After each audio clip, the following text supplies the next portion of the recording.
আজকে সকাল ৮টার দিকে আমি আমার বাবার বাড়িতে চলে যাই, কারণ আমি ভেবেছিলাম যে আজকে একটু মার্কেটের দিকে যাব কিছু আনাজ আর মাছ আনতে। আমি বাবার বাড়ি পৌঁছে গেছি, এমন সময় আমার শ্বশুরও এসে উপস্থিত।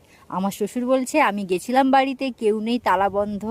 আমি বলছি আমি এখানে চলে এসেছি। মানে তোমরা তো জানোই যে আমার বাড়ি আর আমার বাবার বাড়ি কাছাকাছি, আর আমার শ্বশুর বাড়ি একটু দূরে। তো আমার শ্বশুর এসেছিলেন, বাড়িতে দেখতে পায়নি, তো উনি আমার বাবার বাড়িতে চলে গেছেন, জানে ওখানেই আমাকে পাওয়া যাবে। তো আমার শ্বশুর মশাই এই যে চঙ্গা প্যাকেটটা দেখতে পাচ্ছ, এটাই এনেছিল।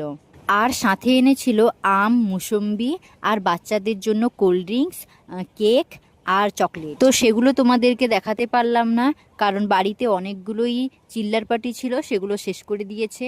যা এই চঙ্গার প্যাকেটটাই বেঁচে ছিল, ওটা আমি বাড়িতে নিয়ে চলে এসেছি গুড্ডু খাবে বলে। চঙ্গা ছাড়া বাদ বাকি আর যেগুলো দেখতে পাচ্ছ আমি এগুলো বাজার থেকে কিনে নিয়ে এসেছি। এখন আমি 500 প্যাকেটের যে ঝুড়ি ভাজাটা ওটা ঢেলে নিয়েছি। এই ঝুড়ি ভাজা খেতে আমার গুড্ডু কিন্তু খুব ভালোবাসে, তাই আজকে একেবারেই না ভুলেই নিয়ে এলাম তার জন্য এটা। তারপর আমি এনেছিলাম একটা ছোলা ভাজার প্যাকেট, ওটাও এই ডিব্বার ভেতরে ঢেলে নেব। আসলে আমাদের বাড়ির গুড্ডু ও তো এখন ছোট মানুষ, একটু বেছে বেছে খায়, কিন্তু আমাদের বড় মানে সৌম্য বেছে বেছে খায় না, সৌম্য যা পায় ওইটাই খায়। ওর জন্য চিন্তা হয় না, চিন্তা হয় এই গুড্ডুটার জন্য। তারপর আমি এনেছিলাম একটু কিশমিশের প্যাকেট। আসলে আমার শরীরটা তো একটু শুকনো গোছের, ওই জন্য আমি ভাবলাম যদি কিশমিশ জল খেলে একটু শরীরটায় কিছু প্রোটিন পাওয়া যায়, এই জন্য আমি 1 প্যাকেট কিশমিশ নিয়ে এসেছি। এটা 160 টাকা নিল, ঠকলাম না কি জানি না, তবে আমি কিনে নিয়ে চলে এসেছি। আমি ভাবছি যে কিশমিশটা কৌটোটার ভেতরে ঢেলে দিব না, এই প্যাকেট সমেত এর ভেতরে রেখে দেব, যাতে কিছু কিছু করে আমি জলে ভিজিয়ে খেতে পারি। তারপর নিয়ে এসেছিলাম 2টো চাউমিনের প্যাকেট, একটা মাকে দিয়ে এসেছি আর একটা আমি বাড়িতে নিয়ে এসেছি। ভাবছি সন্ধেবেলা ওইটাই রান্না করে ফেলবো, গুড্ডু আর সৌম্য দেখে খুব খুশি হবে। তোমাদের তো আর একটা জিনিস বলতেই ভুলে গেছি, আমার শ্বশুর কিন্তু ডিমও এনেছিল প্রায় 6টা মতো, তার মধ্যে 2টো ভেঙে চৌচির হয়ে গেছে। একটা আমি বাড়িতে রেখে এসেছি মার কাছে, আর 3টে আমি নিয়ে চলে এসেছি।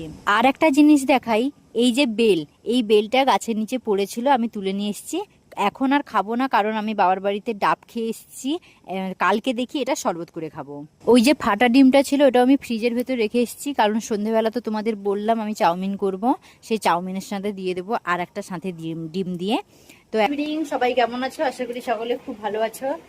আমার এই বিকেলের কাজ করা মোটামুটি কমপ্লিট হয়ে গেল, এখনো মাথা টাথা আঁচড়ানো হয়নি, টিকটিক করিনি, সেগুলো করব। ছেলে ঘুমিয়ে গেছে, বড় ছেলে টিউশন চলে গেছে, আর আমি তো দেখলে কাজটা সেরে এলাম। এবার ভাবছি একটুখানি এমনি রেস্ট নেবো, মোবাইলে ঘাঁটবো, আর কিছু করবো না। বর্তমান আর এখন কিছু কাজ নেই।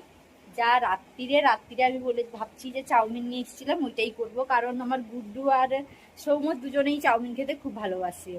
তো ওইটাই রান্না করব, আর কিছু করব না। তো আজকের ভিডিওটা এই পর্যন্ত, সবাই ভালো লাগবেন। আর আমার ভিডিওতে তোমরা তো অনেকেই ভালোবাসা দিচ্ছ, দেখতেই পাচ্ছি। তো ভিডিওটি যদি ভালো লেগে থাকে অবশ্যই লাইক, কমেন্ট আর সাবস্ক্রাইব করতে ভুলো না। আর যদি ভালোবেসে থাকো অবশ্যই একটা কমেন্ট অন্তত করে দিয়ে যেও। আর সবাই ভালো থেকো, টাটা।